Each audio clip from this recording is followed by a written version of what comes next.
How's it going, my fellow Titans? Welcome to my Season 3, Episode 4 breakdown, recap, and review. So much to talk about today. I don't even know where to begin. So much more Corey, so much more Blackfire. She is really getting into the fold now, but also revelations. And as I've been teasing the past few episodes, context will come, and you maybe you thought that this was the episode for context, but there's even more. But there were very big revelations regarding Scarecrow and the Red Hood. Now, we're going to dive into all kinds of details. Obviously, there's a lot of stuff to chew on today. You know, just reflecting back at the end of last episode, we had Hawk, aka Hank, die. And we're going right off the bat of that at the beginning of today's episode. So, what more can I say other than let's just dive straight into this. Give this video a like to help feed that YouTube algorithm. It really does help me out, and I really do appreciate the support on my 3 separate Titans breakdowns. Those views were crazy, so thank you so much for sharing and liking and whatever you did to help that happen.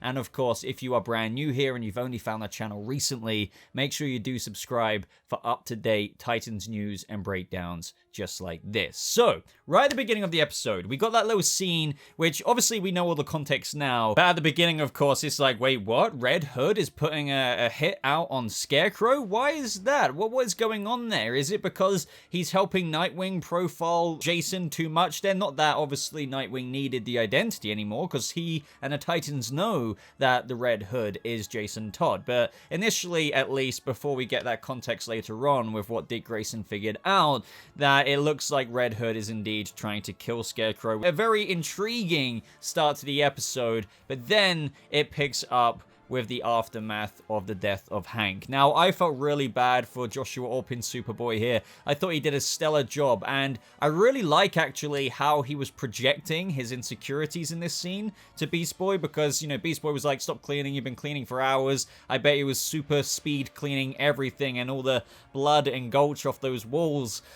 My god. Obviously, Superboy is meant to be, in Season 2, have the mental maturity of a toddler, but obviously, through the time between then, he is still both naive, but he has grown a lot. But just like somebody who wouldn't or hasn't been alive too long, he's still got those tendencies of immaturity. Now, I don't want to quite call it immaturity, because even adults can act like this, but in this moment when he says, I'm talking about the Lex part of me, if I wasn't an effing half-breed, none of this would have happened. It's like everyone was waiting for him to take over, so you can all do your happy dance now. Now, he's obviously saying all of that because he failed to save Hank, and he was just waiting for... He has these insecurities that he's just probably expecting people to expect him to unleash that Lex Luthor side, and that is a side that made him fail, because Superman never would have done that. I think this is extremely relevant for Connor Kent as a character, and a very, very good scene just between Gar and Beast Boy in of itself. Performance was on point. Joshua Orpin really brought the acting chops there. But in this moment, we have Dawn arrive, and yet again, I know Minka Kelly seems to be out of the picture now, but I'm gonna miss her, like, at least as far as I'm aware.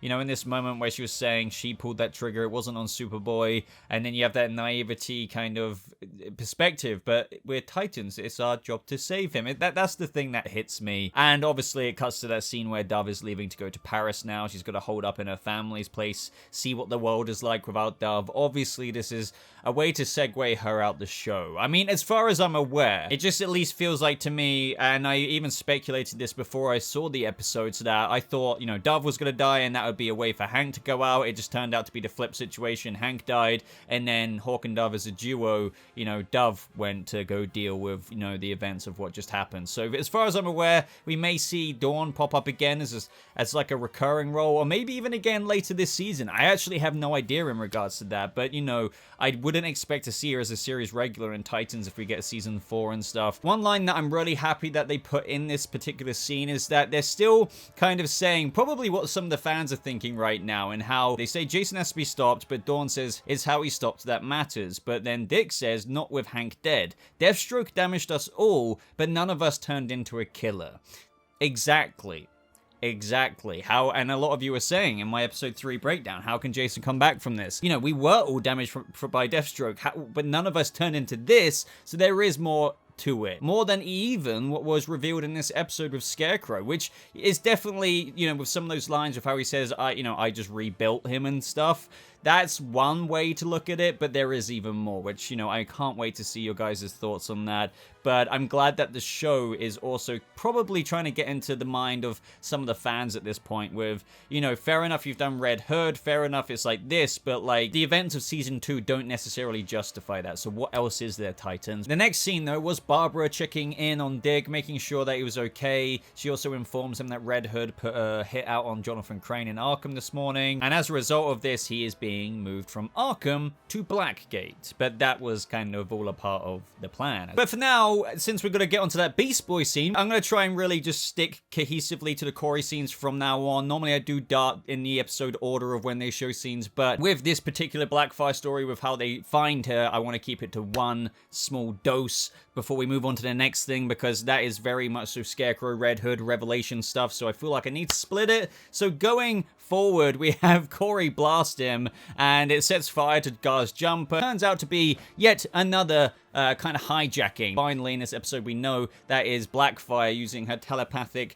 Tamaranian skills or powers to, well, even though her powers are being inhibited, to reach out to Corey. But one thing I love, I keep teasing that we're going to see more of the Batcave, and we did again with the sensory deprivation tank kind of room, and it just seems to be like a meditation chamber for Bruce, but there's still more. Like, there is still more. Like, it's crazy that you guys won't even see in this episode. So if you're loving all of that eye candy stuff, trust me, there's even more eye candy to come. But also we had some more interaction between Corey ringing up her psychologist kind of hookup from last season, trying to figure things out a little bit more. But as far as the sensory deprivation tank goes, that once again launched her into the perspective of Blackfire. Now, the continuation of this scene is when they just wake up in the middle of nowhere, or should I say Corey does, and lo and behold, poor Gar, who seems to be the only one trying to kind of mediate the whole Titans and keep them together at the moment, is in the trunk, or the boot, or whatever you want to freaking call it. So I kind of felt bad for him. But lo and behold,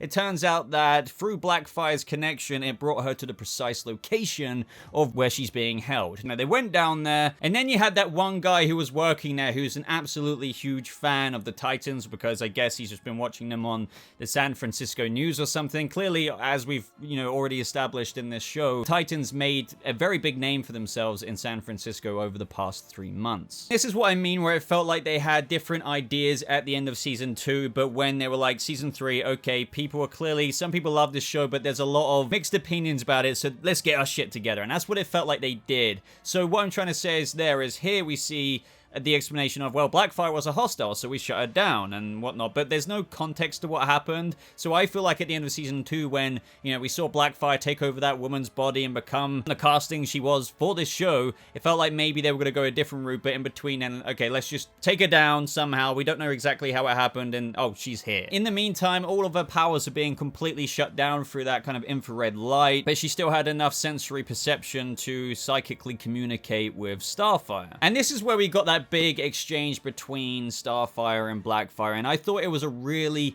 good perspective of the younger sister. Like, now don't get me wrong, Blackfire isn't the most innocent person after murdering her and Corey's parents and doing other sketchy things, and this is what I mean from a direction standpoint, with the whole Fade thing last season. It really did feel like even the way they were going with the character feels different to the one we have now. And what I do love about Blackfire, and trust me, the best of her is still yet to come. Oh, obviously this is just the beginning of it, but I love her demeanor. Before we even get into some of that serious stuff, it's her complete royalty kind of, oh, like your car is filthy and things like that. It adds for a lot of comedy, and trust me, we're gonna get some amazing scenes with that. But what I did appreciate is how, despite some of she's done some bad things, they lean into, they were both treated differently when they were kids. Starfire was born with those abilities to even be able to conjure the fire and whatnot, where she was kind of the one in the corner, or like if both of them got in trouble, she always got the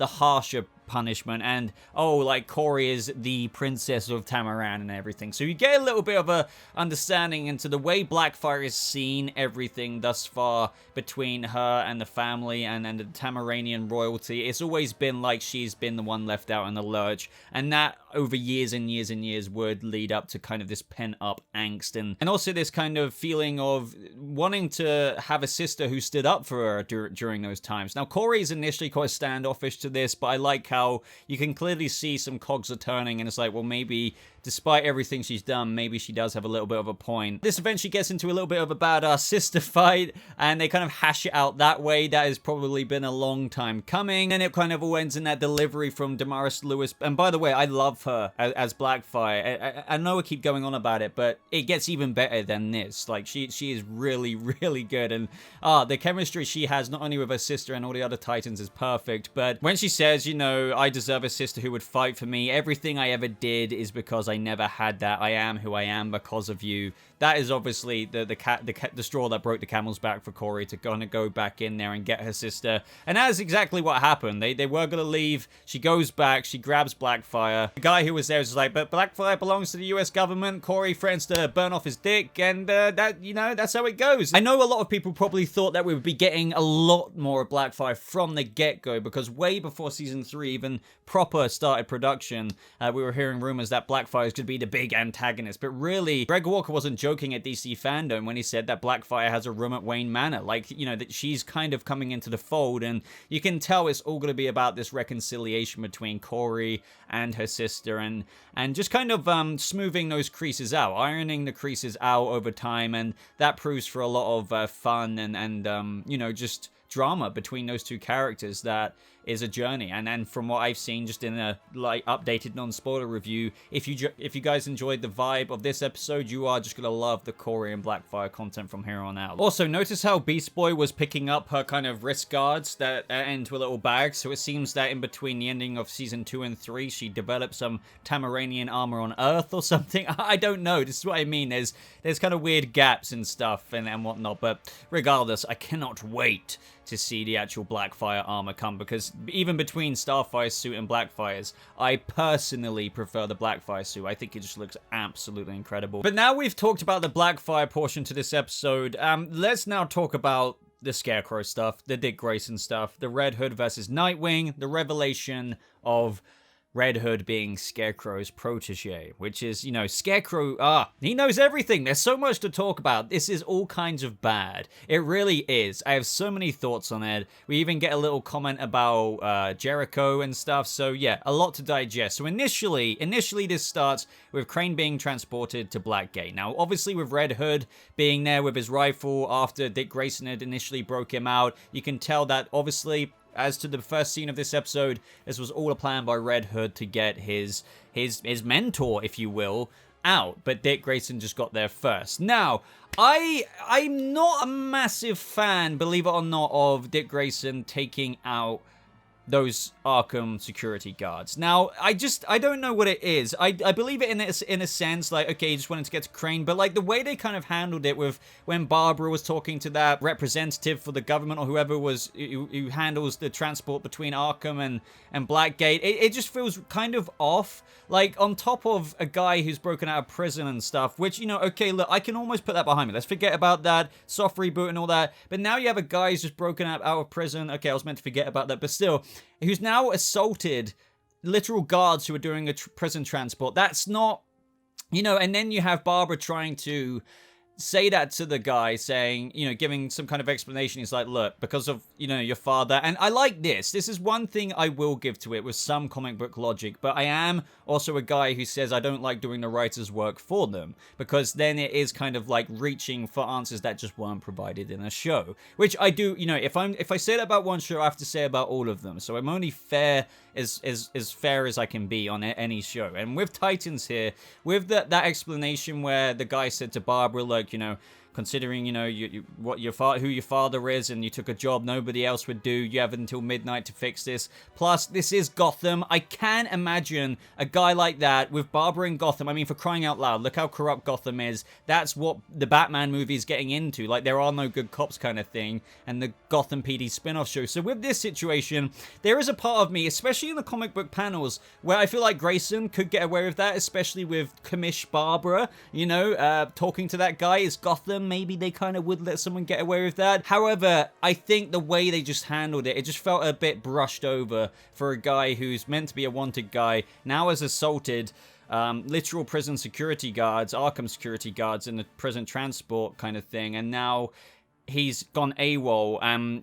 I think he's still allowed that prisoner until midnight because he's technically meant to still be a guy who worked at Detroit PD and now San Francisco. And do you see what I mean? It's just not mega smooth. But how about that road trip with Grayson? And I love when Barbara called and we had that comment from Jonathan Crane saying, "Yo, Babs." That was just perfect. And this is what I mean about Jonathan Crane. You ain't seen nothing yet, even with this episode. Like, so Vincent Kartheiser is absolutely fantastic. And by the way, you may have heard about the on-set kind of juvenile behavior kind of thing. I don't really have too much to say about that other than, if you don't know already, that there was that report that came out. There's an investigation. Long story short, apparently, I guess he was acting a bit like Scarecrow on set when obviously in a setting like that, you're still meant to be very professional and not juvenile or whatever. But, you know, that aside, you know, that doesn't interrupt my perception of his acting chops, and I still feel like he does a very good job as Jonathan Crane. And in this episode particularly, you're really starting to get, the pennies are starting to drop, obviously, especially with that near ending between Grayson and the cabin talking about how he knows everything. Like, the chips are really, like, you know, the cards are shown. And I really didn't expect this level of intricacy into this adaptation of the Red Hood story. Not that Scarecrow and Red Hood are completely brand new stuff. For example, Arkham Knight, Scarecrow and Red Hood work together there as well. So that may refresh some of your memories there with regards to this relationship between them. But it still gets very intriguing, even above and beyond this. I like how on their way to the cabin as well, and this is the place where Bruce used to train his Robins. Scarecrow tries to run away and he gets caught in that trap. It's just probably some leftover traps from, you know, probably random traps that Bruce set and the Robins had to make sure they didn't get caught up in. It's just cool little headcanon stuff you can imagine in past times. And when they're actually in the cabin, oh, this was great. So we had Jonathan Crane saying it was Red Hood who did it, the kid's a monster, but that's when Grayson was like, bullshit, you're the monster, you're the one who made Jason into a monster. The attack at Arkham was a phony, it wasn't a hit, it was just an excuse to get your ass out of Blackgate. Red Hood's your protege, and I know he's coming here to save you. And I don't know, I need to know your reactions to that. For me, I watched a lot of these episodes in one kind of sitting. I was like, okay. But for you guys, it's just like, that was it. Like, I like how they... It was quite an interesting twist because we had no idea all along in this episode that Dick had figured it out. So for Dick to just come out with that in that moment, I imagine it caught quite a few people off guard because we had no idea that he realized when he was in the car, even when he got Crane, that he had already cottoned on to the fact that Jason is following Scarecrow's influence, and that's just insane. I love that. I love that twist. So this is where there's no composing to each other now. Grayson knows that Crane knows about Batman, and vice versa. He knows he's Nightwing, he was the former Robin, and that is dangerous. Batman's villain, Scarecrow, knows that it's Bruce Wayne. Like, this is almost not uncharted territory, but it's always exciting when somebody of the Rogues Gallery, and you know, the Rogues Gallery guys are the big guys, and Scarecrow knows things. And that is, God, that must be such a tasty treat for one of Batman's Rogues Gallery members. Also, I just appreciate how in a very kind of out remote kind of cabin in the woods, you still have loads of Wayne tech like embedded in like the cupboards and stuff. And yet again, pay attention to some of that dialogue because it really is starting to, you know, a few pennies are dropping. Not all of them, because there's going to be like a flood of pennies in episode 5, which will, as I've kept repeating, and I don't mean to do in a flexy way. I just want to keep reassuring people along the way. If you're doubting Jason's motivation, conversations and you think it's rushed here and there in several aspects, one or another. I do feel like a lot of you will be well tided over, so to speak, in episode 5. But in these particular lines where he says, so why would he walk into a trap? Dick's like, he can't help himself because you made him think he's invincible. And then Scarecrow's like, oh, you think I changed him? Oh, buddy, no. I got news for you. The kid came to me broken, okay? All I did was rebuild him. And it was easy. Overall, this conversation, a dialogue between both characters was brilliant. I love seeing Scarecrow's perspective on how he views the Titans and how he's like, what a twisted mind fuck. You know, I love this. I love it. Now, as far as I'm aware, even with all the episodes I've seen, and this is what I said in my non-spoiler review, this is the only kind of reference we've got to Jericho and Rose, yet it's not really an excuse. So this is where he's trying to rub it in about the young people he fails and abandons and whatnot, because he talks about Raven, you know, how is that little witch girl or that mute boy. And that was more of a reference to how he let Jericho, well, Scarecrow's knocking into the fact that Jericho died. The mute boy, how is that mute boy? Because he's no longer with us, to his knowledge at least. But really, we know that Jericho's living on in Rose. So that's not really an answer, but like, that's it. That's the only reference we've got to Jericho or Rose so far. And I'm wondering if, once again, bringing it up again in this review, this is another example of sweeping some things under the rug. Maybe they just, you know, with too many characters, as a lot of people view, they wanted to cut Jericho and Rose out. I do still think there's time to give a line at some episode where Dick maybe says to Garo, you know, Rose went traveling or something. And I don't know, it's just such an easy thing to say. Obviously, with your brother, you know, his mind going into your body, there's an easy excuse to how maybe joining the Titans and being a part of a crime-fighting team isn't the right time for them, so they went off to kind of, you know, accept what the situation they're in. That's all they need to say. But as far as we're aware, this is the only thing, like the reference to Jericho's death, if you will, from Scarecrow taunting him. And with Grayson and Crane this episode, there's a lot of the father talk between both Robins, to be honest. And in particular, he's trying to get under Dick's shoes in this moment, for example, how we always think it's going to turn out different, but the outcome is always the same, with how Grayson probably views himself as, I'm not going to be like Batman,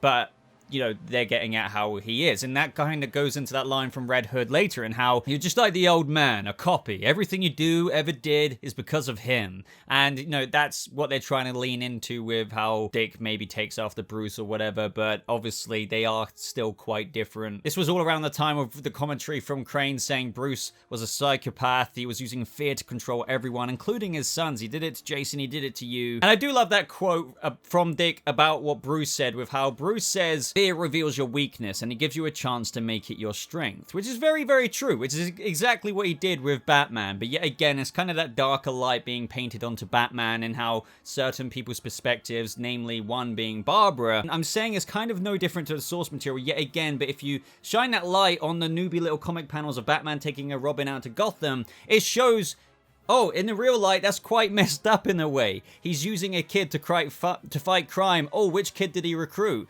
Dick Grayson, somebody who lost their parents in the comics. Jason Todd, a street kid. Like, it's still the same light, yet a different hue or filter put over it. People like to complain about a lot of what Titans is doing, or maybe Ian Glenn doesn't fit the Batman that you envisioned, but really, with the actual material they're using here, it is still an acute yet different perspective. That's the only difference. It's like me shining a different colored paper on this and you'd see me in red or something. That's all that is done. Like, I'm still here. There's just a red filter. That's all they're doing here. And I still love that. It offers a unique perspective that I think, because of riskiness or scrutiny or something or another, lots of other iterations don't necessarily take a deep dive like this, and that's what I love most about what season 3 is doing, even though some people actually hate that. After the flashback, I also like how Dick was like, you know, the dog or the wolf should have been scared of me, because he had already kind of overcome his fear, and like he, you know, it's like this switcheroo situation. It comes across as if the dog was hunting him, but it really is the other way around. It was in this moment when the perimeter was breached. Dick Grayson's plan was going out just like he thought. Red Hood came to collect his master, if you will. Scarecrow was initially used as a distraction to look like Dick Grayson, and yet again, just to like hammer it in even more. Like, Red Hood was about to proper snipe Dick Grayson, like he was going to go through with murdering him right there and then. Like, just not that you guys needed that hammered into you anymore after episode 3, but Jason is far gone. Like, he is gone. This is where the fight ensues from behind. Like, personally, I'm a big fan of this. I think it looks really good. Sure, if you want to nitpick it, there may have been some little aspects here and there where you could argue, well, this could have happened or whatever, but seeing it quite a few times now in playback over the time that I've been able to see it, like, I love it. I think it's really smooth. Yet again, I'm glad that they're showing that Nightwing still gets the better of Red Hood, because I know a lot of people were worried about that, but clearly here, you know, with his Eskimo stick flying over him and then coming back and smacking him in the head, or how he just gets electrocuted in moments, it's he's definitely besting him. So there's no illusions that the Red Hood, unless it's really by an elaborate plan or a surprise, you know, he can't really take on Nightwing 1v1. I also particularly love the dialogue of just, you know, where Dick was really furious, was like, you told him everything. You told him everything. And it's like, what did you think? And this is the moment I really was worried about with some people, because you have to wait for the next week. And this is what I mean, they could have put certain context in earlier, but you'll see what I mean when you get to episode 5, because when Jason says, what did you think was going to happen? After what you did to me, after what you let happen, in this moment, even I was thinking, oh, great, like, people are going to have a field day with this. So, like, the motivations were truly just where you went. I'm not trying to put down the PTSD that Jason went through in season 2, but as Dick says here, like, this isn't on me. You made your own choices. Like, he's the adult in this situation. Like, are you kidding me? Like, you're doing all of this because of what happened? Like, you made your own. This is what I'm trying to articulate. Like, it looks like a bad justification, as Grayson said earlier. Like, Deathstroke did things to all of us, but we didn't turn out as killers to Dove. So if you are thinking, or were worried in this moment, oh god, what did you think was going to happen? After what you did to me, after what you let happen, that doesn't sound like nearly enough. Like, after what happened last season, for Jason to do what he's done. But trust me, I know I keep repeating myself here, but don't worry about that. Now, will that context pay off? I don't want to overhype it, but I'll just give you a non-spoiler impression. When you get that context in the next week's episode, you really do get to a point of where you can empathize with Jason. And on top of the Scarecrow protege stuff that's now been revealed to you, on top of the chemical stuff, is this new, as I keep saying, innovative take that I think does do a new innovative justice to a foundation of what causes Red Hood to do what he does. This is what I mean. They've adapted a lot from the source material, but there are new takes, and I do commend them, especially with the episode 5 context on what light was shed, because it's actually pretty interesting. You think you have all the answers in this episode, and then they smack quite a bunch of heartfelt things on you next episode that makes you think, oh damn, like, you can kind of see how things got to where they got. So in this moment, he flashbangs Nightwing. I thought that was super cool and cinematic, by the way. Red Hood starts to go ham on him, and I'm really glad, by the way, when Red Hood got the drop on him, he had the pistol to his head. Barbara's goddamn helicopter was in the way. God damn it, Barbara, really? No. I can't blame Barbara, especially with what Dick did this episode, though. You really can't put her in any other position than the one she's in. But what I was worried about, I feel like on another show, if, like, Jason just wouldn't have shot, that would have annoyed me. But I literally wrote here, like, oh my god, I'm so grateful that because it would have just been so typical for, oh, Dick to have done that and him not to shoot, but he shoot, and that's when Dick moves the pistol just out the way in time, because I think it's important to show that Jason was still trying to murder him. But this was also getting very, very tense, because Barbara had to make a decision to make a shot out of the sniper who was in the helicopter, and she took the risk, and it looks like it clipped them both. That allowed Red Hood to escape. He busted back to the cabin. Looks like Scarecrow's out in the wind now, and it looks like Nightwing is quite wounded, and yeah, it just kind of ends in a situation where, because of the GCPD's involvement, it allows for this disruption to the confrontation that was happening. As for like a Nightwing versus Red Hood fight, follow-up to the first Nightwing and Red Hood fight, which was quite short, I thought this was very nicely handled. It's nice seeing two people who are trained in the same moves still take each other on, but like Nightwing still winning because, well, he is the more experienced one. That's the episode. I'm pretty sure that's everything. So the veils have been lifted, but even more veils are to be lifted, so to speak. I thought it was a decent episode. I think it showed a few cracks here and there, but they're almost, the way I can give this in an analogy, it's just stuff that I think comes with this soft reboot of a season. They're going to give us the strengths and stuff, but all while stuff is swept under the rug and whatnot, like I was mentioning, you're going to maybe see some situations where that does look a little bit artificial to an extent, like I mentioned with Dick, should be a wanted man, or the Blackfire thing just kind of of feeling like a bit more of a comedic tone with how she was just put away, and there's one guy down there memeing about things. But overall, I still really enjoyed this episode. It had some solid moments in it. Let me know your thoughts on Titans Season 3, Episode 4. Help me feed that YouTube algorithm. Please, please, please. Just like you have with my 3-episode reviews last week, through hitting that like button. Subscribe to this channel if you haven't already. Check out my Stargirl review, my Superman and Lois review if you haven't.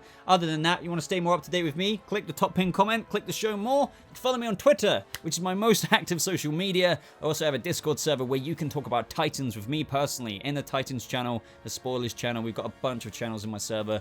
But thank you so much for watching. I hope you all have a lovely rest of your day, and I'll see you Titans in the next video. Goodbye.